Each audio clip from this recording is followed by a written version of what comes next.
Everyone can be seated. We'd like to thank Irene LaSawyer for the national anthem. She's one of our culinary arts students here.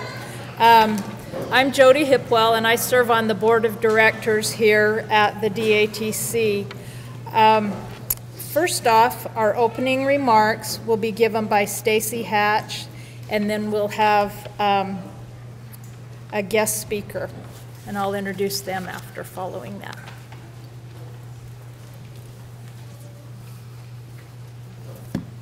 Thank you, Jody. Everybody hear me okay? I'm grateful to be standing before you today to share some remarks. I hope that what I have to say will inspire you and motivate you, because you inspire and motivate me. Just by you being here today inspires and motivates me. So thank you.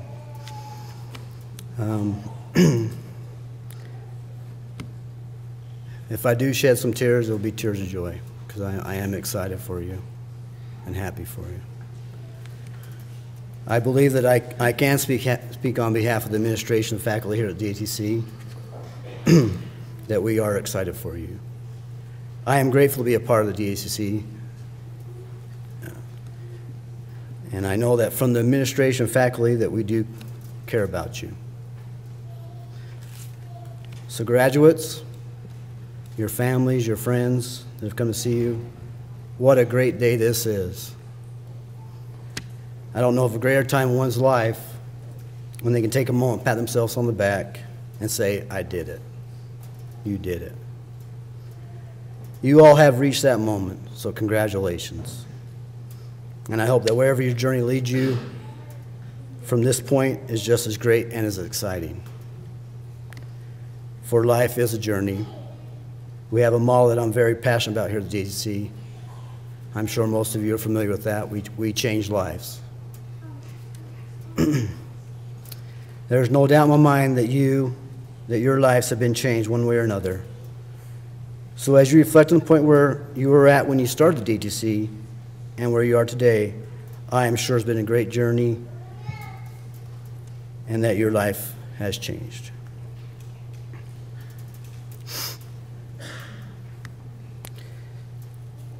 So life does bring us ups and downs, and believe me, we all have ups and downs. And at times we ask ourselves, is it worth it? What am I doing? Where am I going with my life? I know I've definitely asked myself those same questions. I'd like to share a story with you. A young woman went to her mother and told her about her life and how things were so hard for her. She did not know how she was going to make it and wanted to give up. She was tired of fighting and struggling. It seemed that as one problem was solved, a new one arose. Her mother took her to the kitchen. She filled 3 pots with water and placed each on a high fire. Soon the pots came to a boil. In the first, she placed carrots. In the second, she placed eggs. And in the last, she placed ground coffee beans. She let them sit and boil without saying a word. In about 20 minutes, she turned off the burners. She fished the carrots out and placed them in a bowl. She pulled the eggs out and placed them in a bowl. Then she ladled the coffee out and placed it in a bowl. Turning to her daughter, she asked, "Tell me, what do you see?" "Carrots, eggs, and coffee," the young woman replied. The mother brought her closer and asked her to feel the carrots. She did, and know that they were soft. She then asked her to take an egg and break it. After pulling off the shell, she observed the hard-boiled egg. Finally, she asked her to sip the coffee. The daughter smiled as she tasted its rich aroma. The daughter then asked, "What does it mean, Mother?" Her mother explained that each of these objects had faced the same adversity, boiling water, but each reacted differently. The carrot went in strong, hard, and unrelenting. However, after being subject to the boiling water, it softened and became weak. The egg had been fragile. Its thin outer shell had protected its liquid interior, but after sitting through the boiling water, its inside became hardened. The ground coffee beans were unique, however. After they were in the boiling water, they had changed the water. "Which are you?" the mother asked her daughter. "When adversity knocks on your door, how do you respond? Are you a carrot, an egg, or a coffee bean? Think of this. Which am I? Am I the carrot that seems strong, but with pain and adversity do I wilt and become soft and lose my strength? Am I the egg that starts with a malleable heart but changes with the heat? Did I have a fluid spirit, but after a death, a breakup, or a financial hardship, does my shell look the same, but on the inside am I bitter and tough with a stiff spirit and a hardened heart? Or am I like the coffee bean? The bean actually changes the hot water, the very circumstance that brings the pain. When the water gets hot, it releases the fragrance and flavor. If you're like the bean, when things are at their worst, you get better and change the situation around you. When the hours are the darkest and trials are their greatest, do you elevate to another level? How do you handle adversity? Are you a carrot, an egg, or a coffee bean? So please keep in mind that life is a journey, and even though there are times when we step back or fall down, we must move forward and get back up. It is up to us. I'm reminded of times in my own life when I have challenged myself with goals to better myself. I have found that through hard work and perseverance, anything is possible. To complete your journey through life, you first need to start it. I have asked myself, where does the time go? If you sit and daydream about your life, it'll pass you by. But if you challenge yourself and get back when you're knocked down, you will be moving forward and be ready for the next journey or challenge you may find yourself in.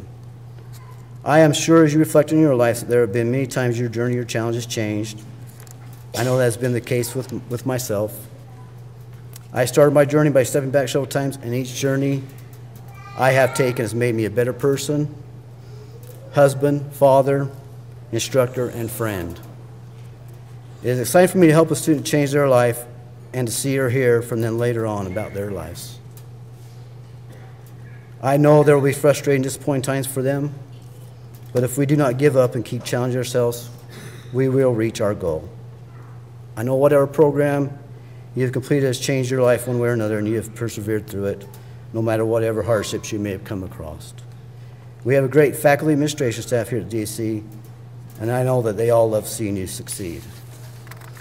So congratulations, and stay strong in your journey, and get back when you get knocked down. Be like a coffee bean and change the situation around you. You'll be glad you did. Thank you.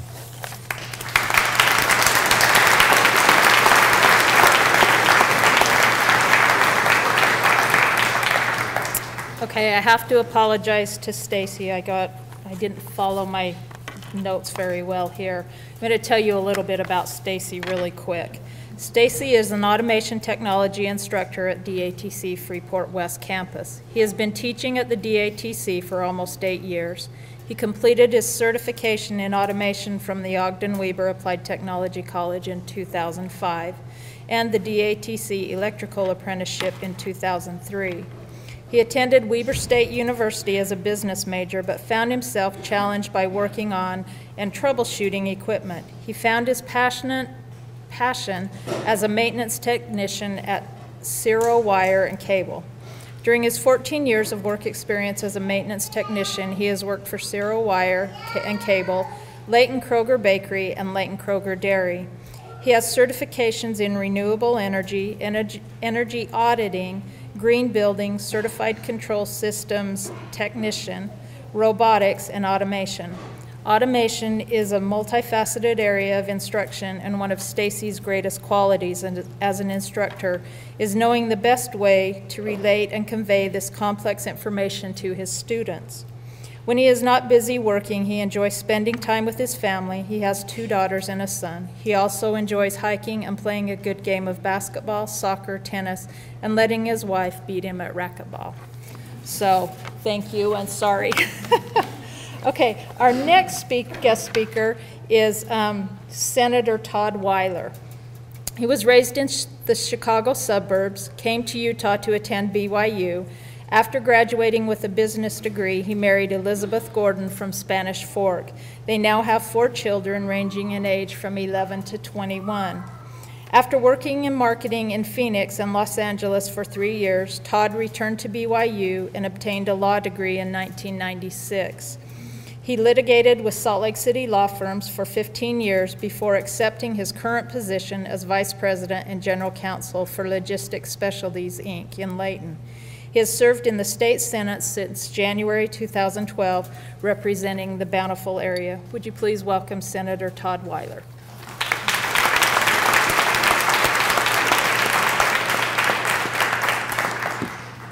Thank you very much.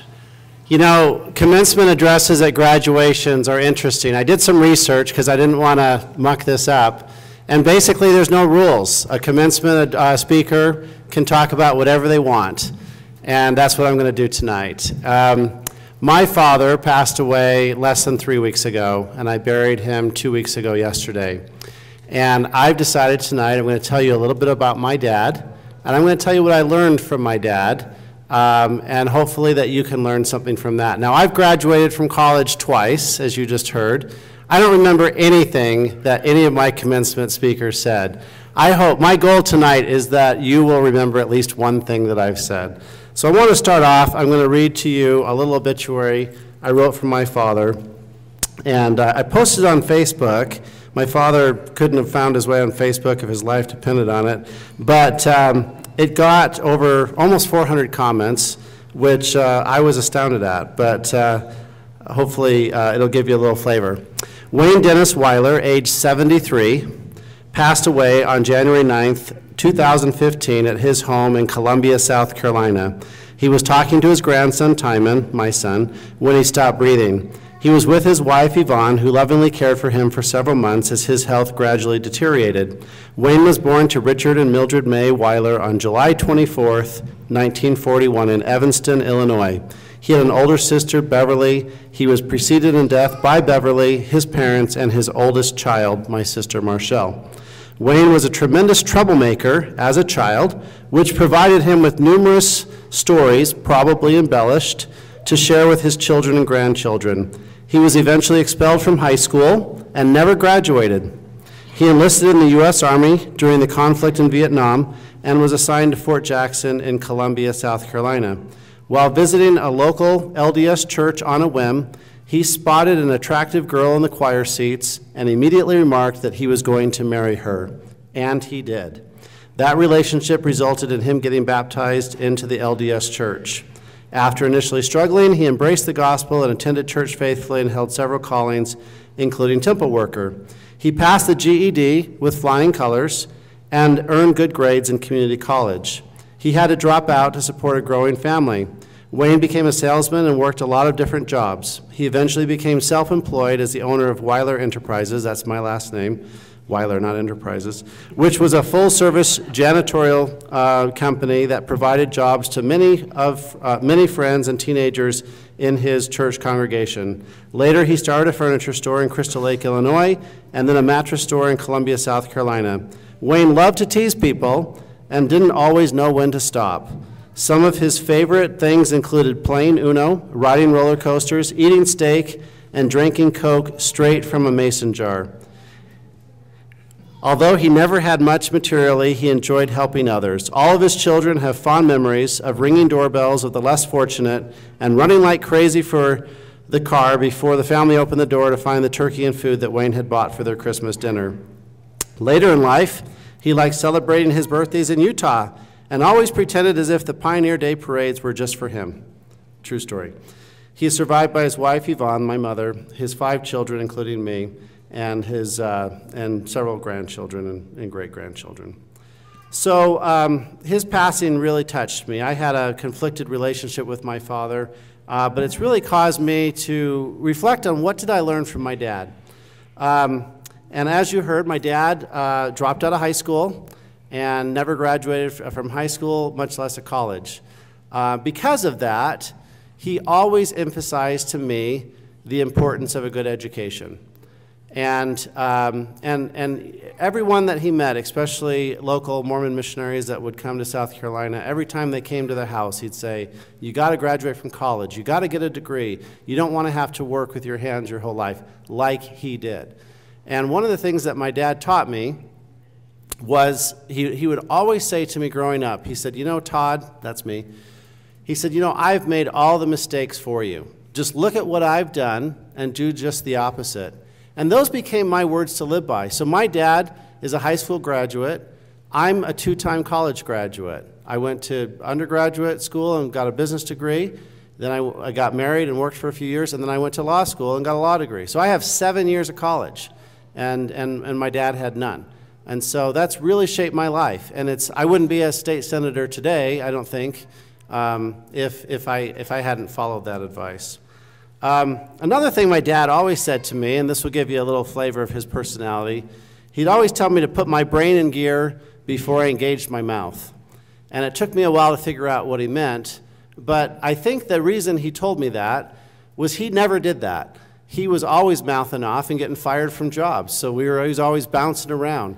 But I think that's really good advice, to put your brain in gear before you engage your mouth, because sometimes you might want to say something, and it may not be the smartest thing to say, whether it's to your parents, to your spouse, most importantly to your employer, or other things. And, you know, as a politician now, I'm a part-time state senator here in Utah, diplomacy is important. What you say matters. Words have meanings, and how you say things can really affect the outcome. I remember growing up, the example was taught to me, you could say to somebody, you know, you've got a face that would stop a clock, and you'd get a certain reaction. You could say the same thing and get a completely different reaction if you said, when I gaze at you, all time stands still. You're really saying the same thing, right? You're just saying it in a different way. My dad taught me the value of hard work, and as I mentioned in his obituary, he was a janitor. He started his own janitorial company. And he would wake me up many mornings before 5, and we would go. This was back, I know some of you graduates are younger, some of you are about my age, but this was back before stores were open all night like they are now. So we would go before a store would open, like a Smith's type store in Illinois. We didn't have Smith's, but we had other stores. And they would open it up, and we'd go in and we'd mop all the floors, and we'd buff them and we'd wax them, and I got really good at that stuff. But he'd wake me up. I'd often work with him before school, and I'd go to school, and he'd be there right when I got out, and we'd go and clean offices and whatnot after school. And that really, I've never once regretted that hard work, even though I started when I was probably under the age of 10 and did that until I graduated from high school. And there's two reasons why. Number one, I was spending time with my dad. And that's important. And for those of you graduates who have children, and those of you that will have children, it's important that you spend time with your kids. And I learned so much about my dad. Some of it was good, some of it wasn't good, but I was spending time with my dad. Number two, I have always valued the lessons of hard work. I've never been afraid to work hard. I've never been afraid to get my hands dirty and to roll up my sleeves and do whatever it took to finish the job. And your future employers and your spouses and your families and your kids will appreciate it if you are someone who can finish the job. If you're someone who's not afraid to get down in the dirt and do what needs to be done. And I specifically remember one cleaning job that we had for several years. It was a factory, and connected to it, it had a suite of offices for the executives. And the owner of the company had a very nice office. And I always had to go in there, and I had to clean out his ashtrays. That was before the Clean Air Acts and the, smoking outdoors, and dump his garbage can and clean his bathroom. And his office actually had his own connected bathroom. And he didn't know this, but I used that bathroom a lot. And really enjoyed that. But as I was cleaning his office one day, something kind of snapped, and I thought, someday, I want someone cleaning my office. I want an office like this someday, and I want someone else cleaning it. And I've never had an office with a bathroom, but the Senate president in the state capitol, his office has a bathroom in it, and I've got my eye on that office. Maybe I've got my fingers crossed. But that motivated me. that really motivated me to want to make something of myself so that I wasn't cleaning out ashtrays and dumping garbage cans when I was the age I am now. I'm 47. I'm not afraid to admit that. So that's, my dad taught me hard work. And I called I called my brother and I called my sister today in preparation to speak to you. And I said, what did you learn from Dad? And both of them, without question, said, he taught us to work hard. And I really appreciate that. I love him for that. Now, I want to emphasize to you, when my dad said, I've made all the mistakes for you, so just look at what I did and did the opposite, he really did. My dad had more faults than I could tell you about in the 15 minutes I have tonight. And so I want to emphasize to you that we can learn things through positive example, but in my life, I found I learned things much more effectively through a negative example. And my father loved me enough to give me some negative examples. And I'll tell you about one of them. It's become very apparent to me that he did not save for his retirement. My mom is only 72 years old, and he didn't save a penny for her. She could live easily another 20 years, maybe even 25. And other than the help I'm going to give her, she's got Social Security. And I'm going to tell you right now, as you're graduating from this school and starting your career, if you haven't started already, right now is the time to start planning for your retirement. If you start saving now, if you're in your 20s and you start saving now, you will be so far ahead. So many people get to be my age and they want to start saving and they're trying to make up for the 2 or 3 decades that they took off. Interest has a compounding value. So the dollar you save today, if it's gathering interest that's compounded over 35 years, it's much different than if you start saving when you're 50 or almost 50 and it's only had half that time or less than half that time. And I'll tell you a couple things. I'm a lawyer. I'm a state senator.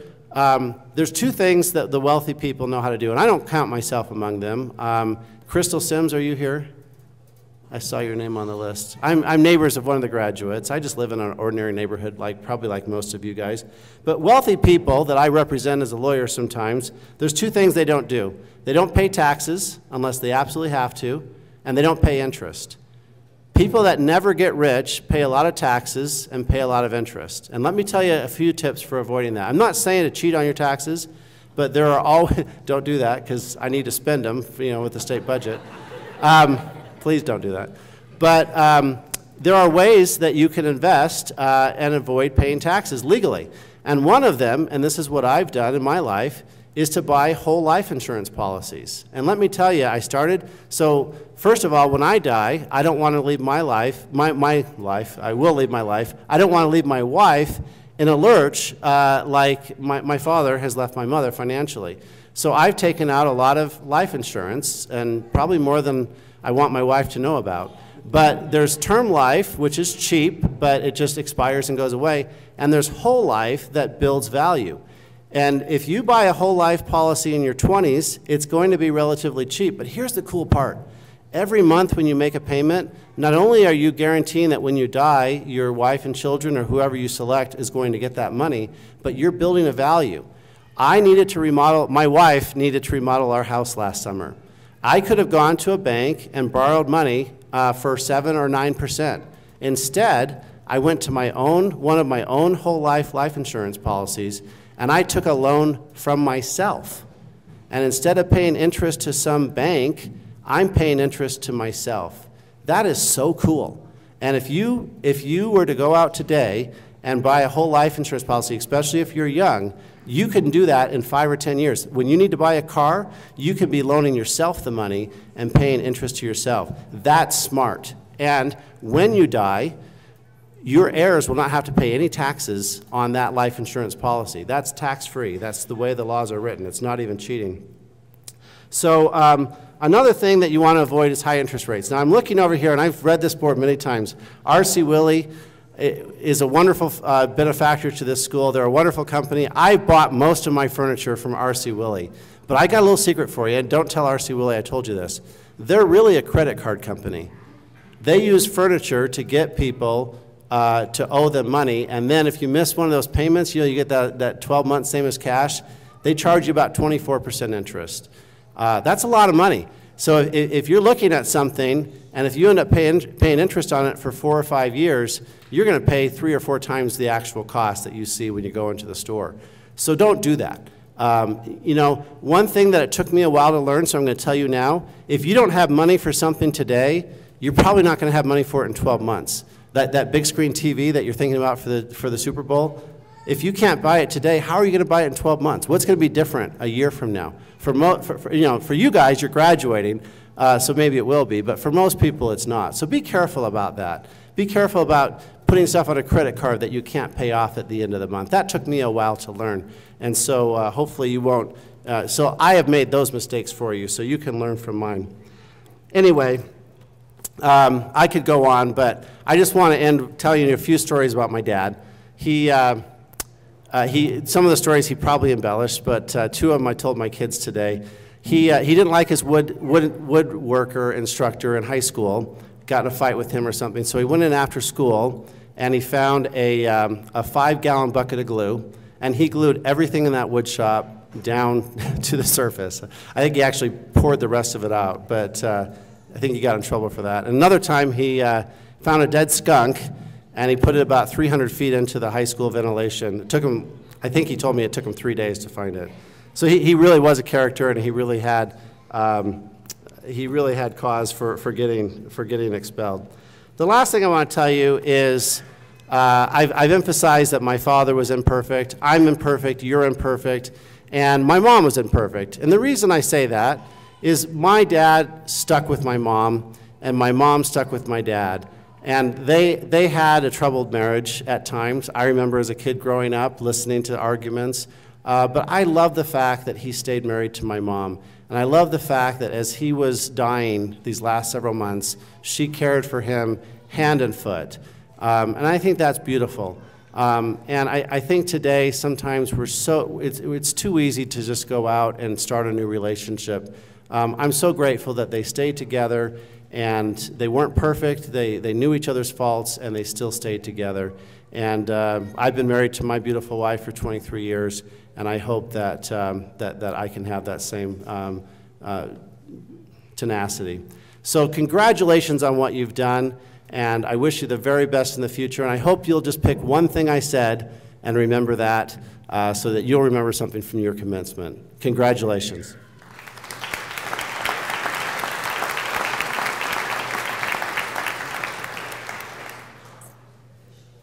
Our next speaker will be Kaylee Day. Kaylee graduated from Davis High School in 2009, where she enjoyed participating in creative outlets such as dance and being part of the drill team, and also enjoyed working with others as a peer tutor for all 3 years. She began her college career at SUU, where she investigated careers based upon financial security, instead of looking for those based upon the activities she enjoys. Eventually, this resulted in her dislike for college and her classes. Luckily, she married an amazing partner who had her sit down, take a breath, and remember what things she enjoyed doing. This is when she decided to explore cosmetology and the courses here at the DATC. The instructors and courses immediately had her interest, and she really enjoyed the opportunities to work with people and to use her creativity. This has led to her participation in the Skills program, where she is currently the Skills USA president for the DATC. She is now a licensed nail technician and is about to become a licensed cosmetologist as well. She hopes to one day become a master technician, educator, and instructor. Would you please welcome Kaylee Day?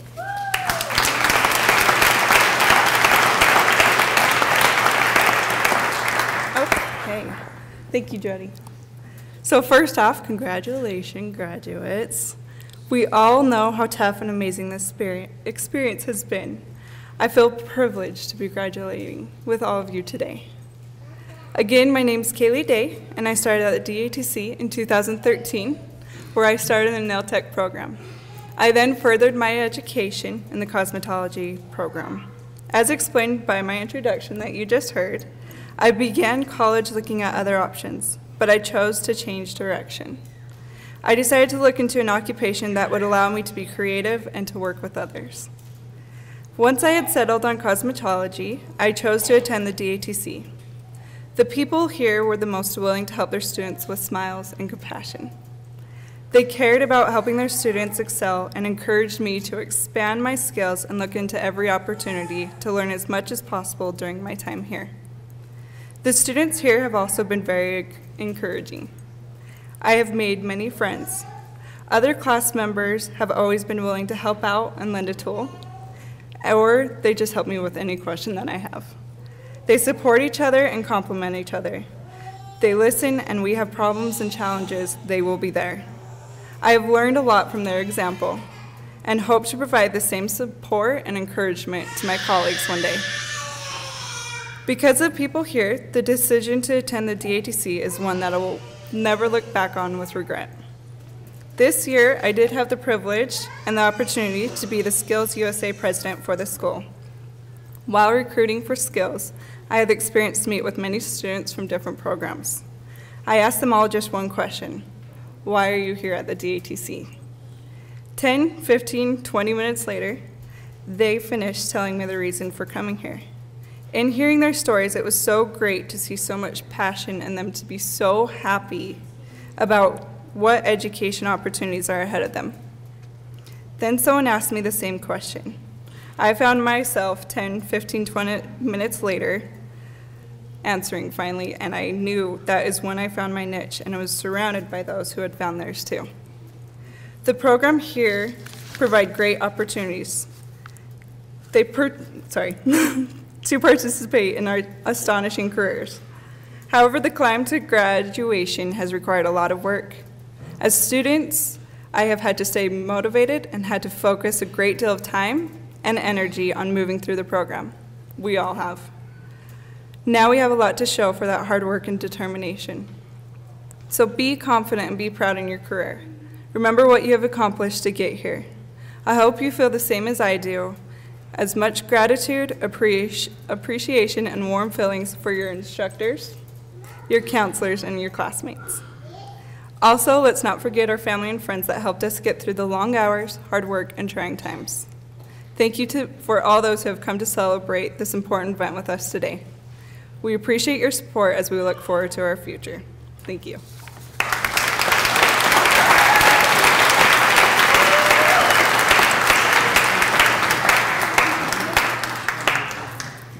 Okay, now we're ready to present the graduates. Kevin Cummings, our Director of Institutional Effectiveness, will now take part in that.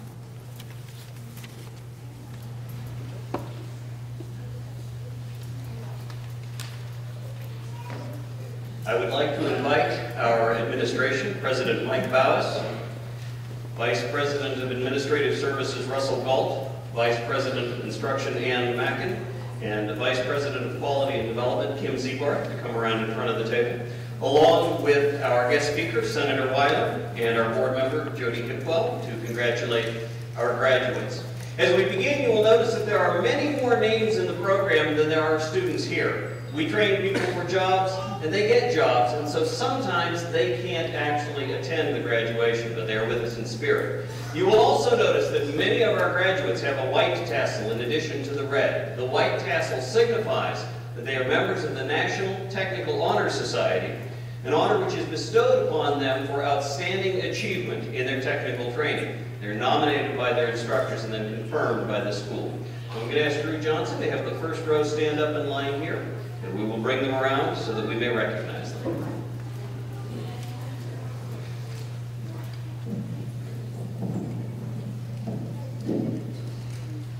We will begin this evening with the Business Technology program. The instructors are Carrie Phillips, Mandy Hepner, and Lori Wilcox. And tonight, receiving her certificate, Tracy Story.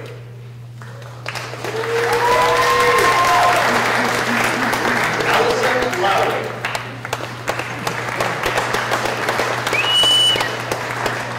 Moving on to the Digital Media Design program. These are folks who design web pages and animation and all sorts of cool computer things.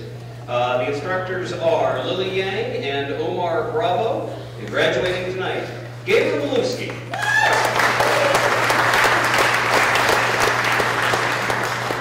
Matthew Mays.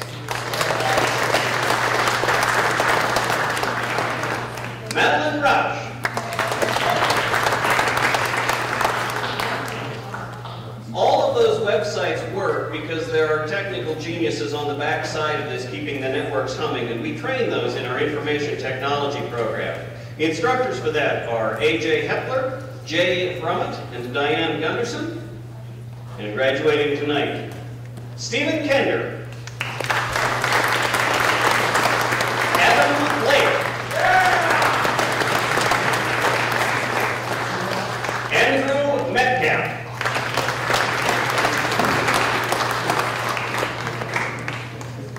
Benjamin Matsumura,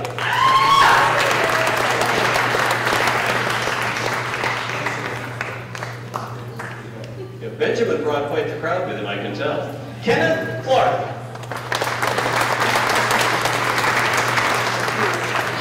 You know, I try to find a smooth way to go from one program to another, but I can't go from information technology to dental assisting in any kind of a smooth way. So the instructor is Kathy Turnbow, and graduating tonight, Amanda Garrett.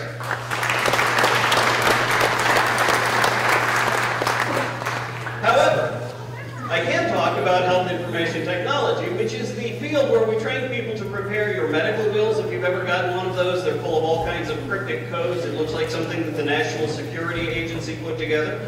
We train these people in those codes. The instructor is Jill. Graduating tonight, Peggy Trujillo.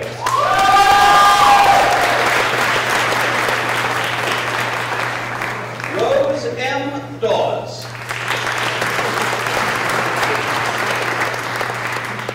Roxanne O'Brien. And I have to be nice to them because I don't want them messing up my medical bills. The next program that we will honor tonight is Pharmacy Technician. When you go and you get a prescription pharmacy or you're in the hospital, these are the people who prepare your life-saving medications, so I'm going to be nice to them as well. The instructor is Gentry Phillips, and graduating tonight, Abigail Egbert. Angela Cunning, Charisse Valdez, Caitlin Phillips, and the cheering section.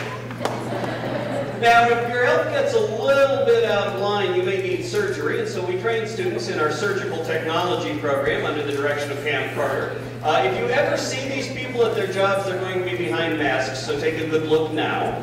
And graduating tonight, we have Jessica Garrity.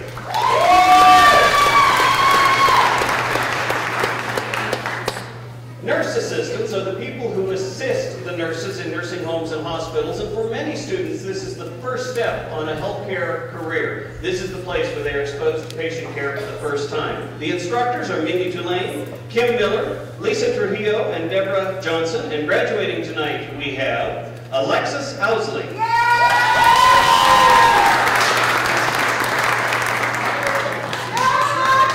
Ashley Schurmeister. Megan Bolton. Ashley Walker. Erica Martinez. Saida Saida. All right, let's see if I can pull this one off. Somebody has to design the hospitals, so we have an architectural engineering and design program.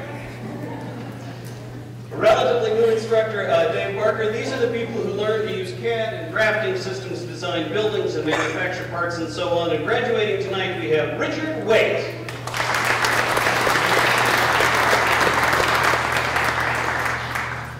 We heard earlier tonight from Stacy Hatch, the automation technology instructor. These are the people who learn to keep big buildings humming. They keep the electrical systems, the heating, the air conditioning, the plumbing. They really are jacks of all trades. The instructors are Stacy Hatch and Ryan McDaniel. And graduating tonight, Jared Cyril.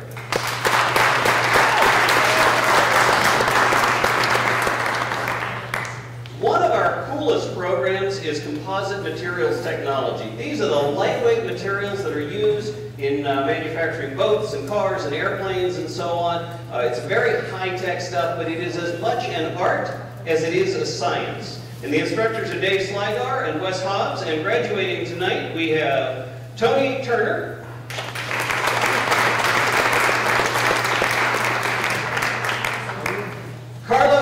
Kevin.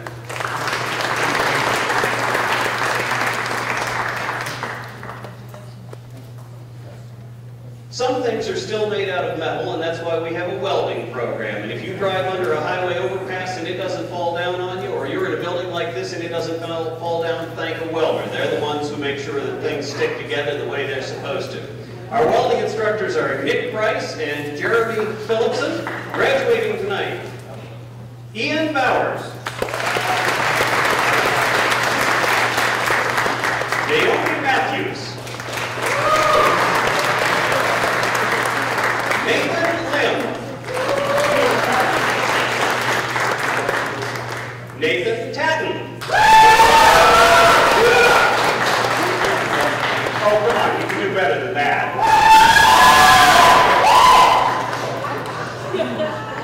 Moving now to a softer area of training, advanced esthetician. These are people who deal with skin treatments and those kinds of things to make you more beautiful. The instructors are Angela Tanner and Tiffin McPherson, graduating tonight. Erica Joy White.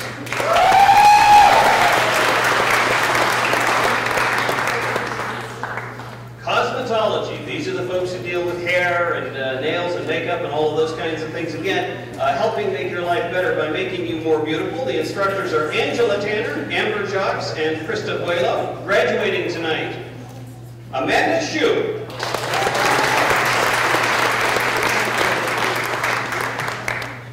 Olivia Shingleton. Christy Tuttle.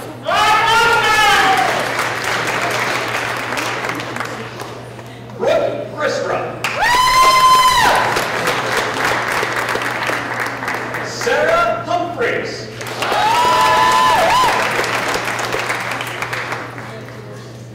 You've already met her once. Kaylee Day.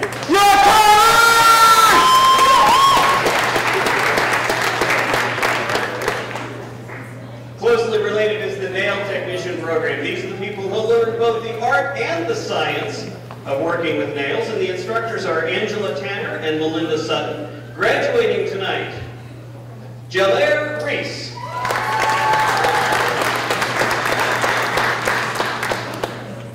Keely Sidwell.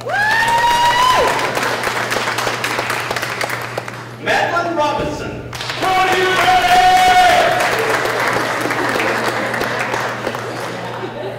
Now, as an administrator, I'm not supposed to play favorites, but I sure do love what the culinary arts students produce. I gotta be honest about that. Culinary arts, where of course they learn to be professional cooks, they learn to work in a professional kitchen. If you've watched Hell's Kitchen or any of those shows, you know how tough it can be.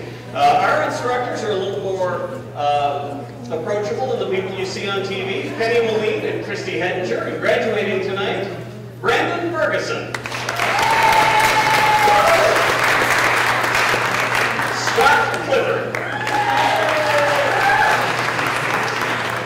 Amber Dilley.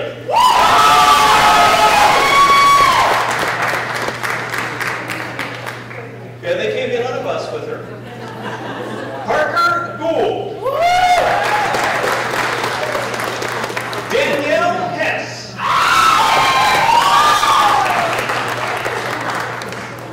You know what I love is, you may not see it out there, but the people in line are cheering for each other in this program.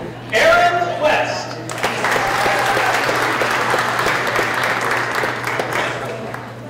Carissa Bissek.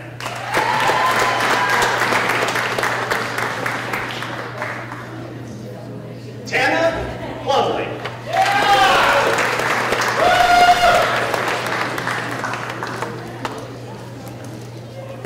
All right, we move on now to our firefighter program. This is a terrific program, and I hope none of them will be offended if I say I never want to see you in your professional capacity. I've actually had the firefighters out to my house. There was an incident. The instructors for that are Jared Shawley and Mark Weeks, and graduating with us tonight, we have Jared Gilliland.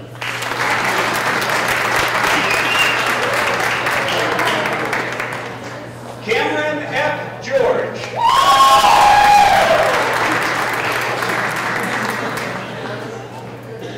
David Martin Slack.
Jimin Holland.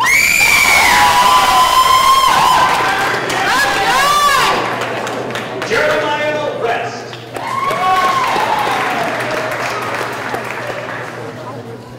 Eric Buckmiller. Shannon Scott.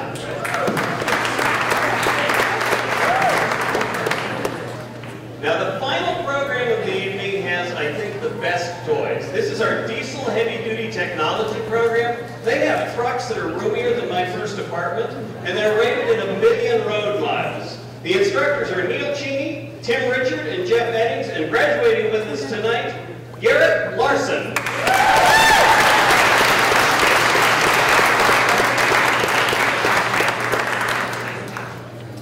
Now, just as we finish this part of the ceremony, I would like all of the graduates to please give a round of applause for their family and friends who supported them.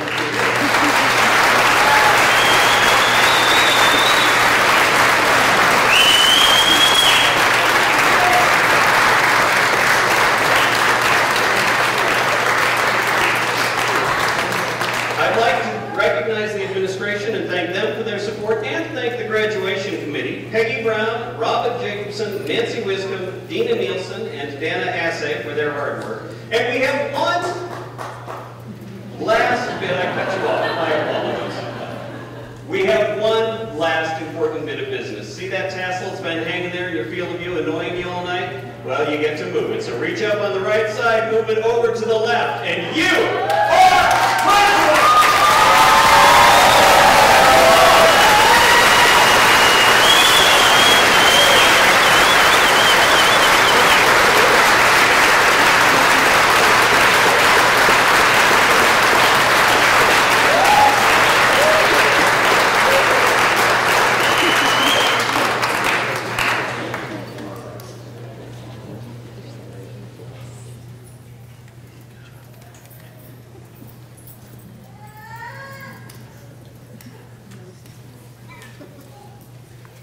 I wish you could all be up here and see there are some pretty big smiles on these faces up here, all that hard work.